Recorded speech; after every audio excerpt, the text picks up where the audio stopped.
یہ حکمت کی بھری ہوئی کتاب کی آیتیں ہیں، نیکوکاروں کے لیے ہدایت اور رحمت، وہ جو نماز کی پابندی کرتے اور زکوٰۃ دیتے ہیں، اور وہی ہیں جو آخرت کا یقین رکھتے ہیں، یہی اپنے پروردگار کی طرف سے ہدایت پر ہیں اور یہی کامیاب ہیں۔ اور لوگوں میں بعض ایسا ہے جو بیہودہ حکایتیں خریدتا ہے تاکہ لوگوں کو بے سمجھے اللہ کے رستے سے گمراہ کرے اور اس سے ہنسی کرے، یہی لوگ ہیں جن کو ذلیل کرنے والا عذاب ہوگا۔ اور جب اس کو ہماری آیتیں سنائی جاتی ہیں تو اکڑ کر منہ پھیر لیتا ہے، گویا ان کو سنا ہی نہیں، جیسے اس کے کانوں میں ثقل ہے۔ تو اس کو درد دینے والے عذاب کی خوشخبری سنا دو۔ جو لوگ ایمان لائے اور نیک کام کرتے رہے ان کے لیے نعمت کے باغ ہیں، ہمیشہ ان میں رہیں گے۔ اللہ کا وعدہ سچا ہے اور وہ غالب ہے، حکمت والا ہے۔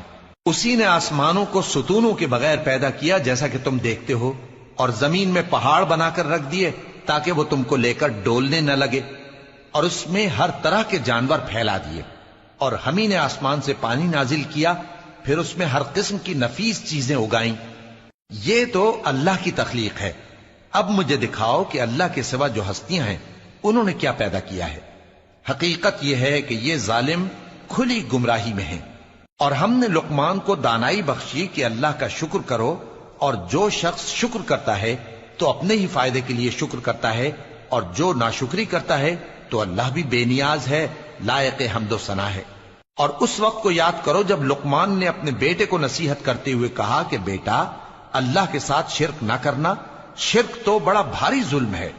اور ہم نے انسان کو جسے اس کی ماں تکلیف پر تکلیف سہ کر پیٹ میں اٹھائے رکھتی ہے، پھر اس کو دودھ پلاتی ہے، اور آخر کار 2 برس میں اس کا دودھ چھڑانا ہوتا ہے، میں نے تاکید کی ہے کہ میرا بھی شکر کرتا رہے اور اپنے ماں باپ کا بھی، کہ تم کو میری ہی طرف لوٹ کر آنا ہے۔ اور اگر وہ دونوں تجھ پر زور ڈالیں کہ تو میرے ساتھ کسی ایسی چیز کو شریک کرے جس کا تجھے کچھ بھی علم نہیں، تو ان کا کہا نہ ماننا۔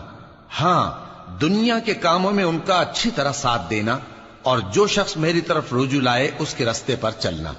پھر تم کو میری طرف لوٹ کر آنا ہے تو جو کام تم کرتے رہے ہو سب سے تم کو آگاہ کر دوں گا۔ لقمان نے یہ بھی کہا کہ بیٹا، اگر کوئی عمل چاہے رائی کے دانے کے برابر بھی چھوٹا ہو، اور ہو بھی کسی پتھر کے اندر یا آسمانوں میں مخفی ہو یا زمین میں، اللہ اس کو قیامت کے دن لا موجود کرے گا۔ کچھ شک نہیں کہ اللہ باریک بین ہے، خبردار ہے۔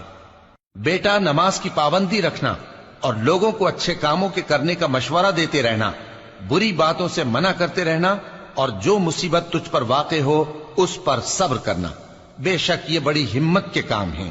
اور تکبر کرتے ہوئے لوگوں کے سامنے گال نہ پھلانا اور زمین میں اکڑ کر نہ چلنا، اس لیے کہ اللہ کسی اترانے والے شیخی خورے کو پسند نہیں کرتا۔ اور اپنی چال میں اعتدال کیے رہنا، اور بولتے وقت ذرا آواز نیچی رکھنا، کیونکہ بہت اونچی آواز گدھوں کی سی ہے، اور کچھ شک نہیں کہ سب سے بری آواز گدھوں کی ہوتی ہے۔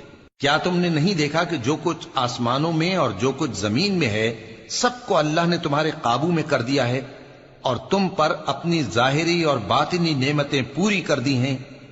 اور بعض لوگ ایسے ہیں کہ اللہ کے بارے میں جھگڑتے ہیں، نہ علم رکھتے ہیں اور نہ ہدایت اور نہ کتاب روشن۔ اور جب ان سے کہا جاتا ہے کہ جو کتاب اللہ نے نازل فرمائی ہے اس کی پیروی کرو، تو کہتے ہیں کہ ہم تو اسی کی پیروی کریں گے جس پر ہم نے اپنے باپ دادوں کو پایا۔ بھلا اگرچہ شیطان ان کو دوزخ کے عذاب کی طرف بلاتا ہو تب بھی، اور جو شخص اپنے